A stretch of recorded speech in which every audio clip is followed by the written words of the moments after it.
Hi, I'm Cautex, and on this episode of the latest in Warrior Theorycrafting, I'm going to be kicking off my analysis of the 9.1 PTR changes that impact Warriors. This will include analysis of all of the Covenant changes, the new Soulblind trees, and the new Covenant-specific Legendaries. On this particular episode, I'll be sharing my analysis of the new Covenant-specific Legendaries, and in the coming days, I'll be releasing videos on those other topics. If you're interested in those other topics, then don't forget to subscribe so you'll be notified when those videos come out. With that out of the way, let's get started. This legendary makes Banner apply to 3 people instead of just 2, and it also makes it so that spending Rage increases the duration of Banner. For Prot, this duration increase occurs at a rate of a half a second added for every 10 Rage spent, and for Fury and Arms, it's half a second for every 20 Rage spent. From my sampling of Prot Warrior logs, most top Prot Warriors tend to be averaging between 8 and 9 Rage spent per second. Assuming this rate of rage spending to be constant during Banner, this would add between 10 and 12 seconds, bringing the total duration of Banner to between 25 and 27 seconds. This amounts to an approximately 66% increase of the duration of Banner. For Fury, based on my sampling of top Fury Warrior logs, top Fury Warriors are consistently averaging around 10 rampages per minute on most fights.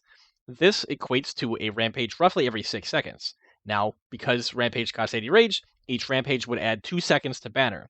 If you assume that this rate is going to be maintained throughout the course of Banner, then you would be able to get 3 additional rampages off during Banner, which would add 6 seconds to the duration for a total of 21 seconds.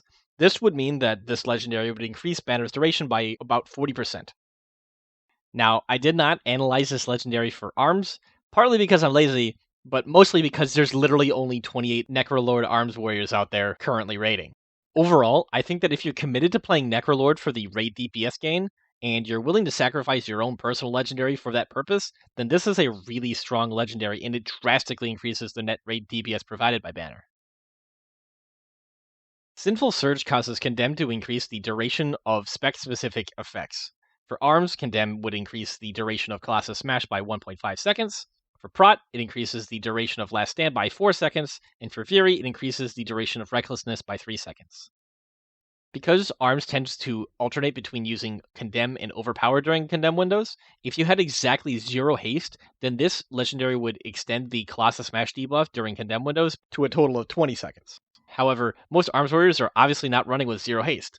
If you instead assume that you had a 1.2 second GCD, which would require you having roughly 25% haste, which to me seems like a reasonable assumption given the levels of haste that many Arms Warriors are currently running, that would increase the Colossus Smash duration debuff out to 25 seconds. The duration gained increases exponentially with haste, and reaching 100% Colossus Smash uptime during Condemn seems entirely possible if you had some external help such as getting PI or had Lust or even a Wind Fury totem, because the rage generation would allow you to skip using Overpower on some global cooldown so you could use more Condemns during the Colossus Smash debuff.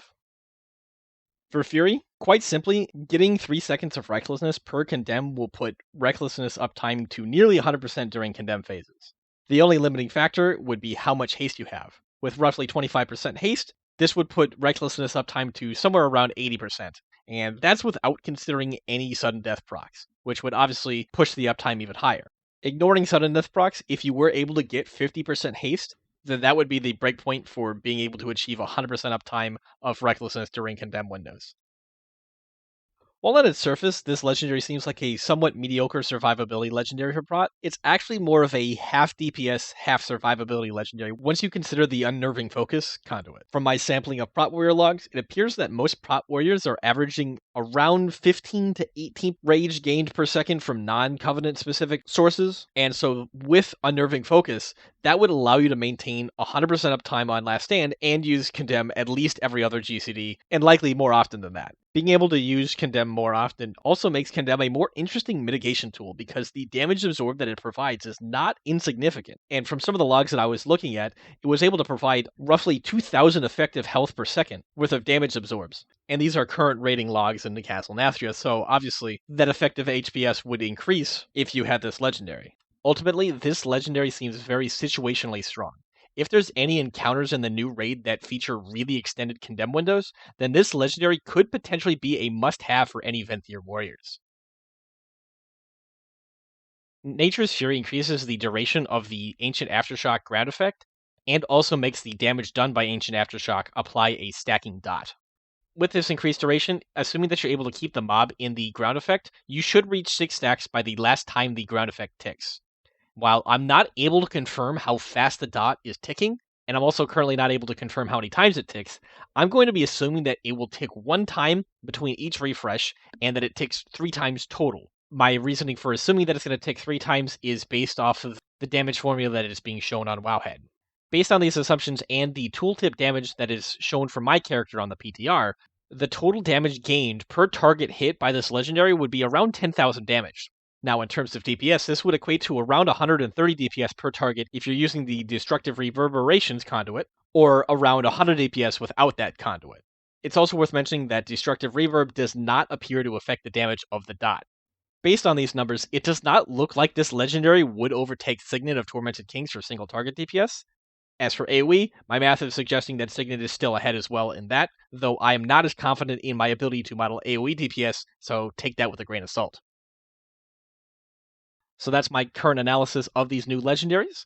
As I mentioned at the start of the video, in the coming days, I'll be releasing more videos discussing all of the changes that impact warriors for 9.1.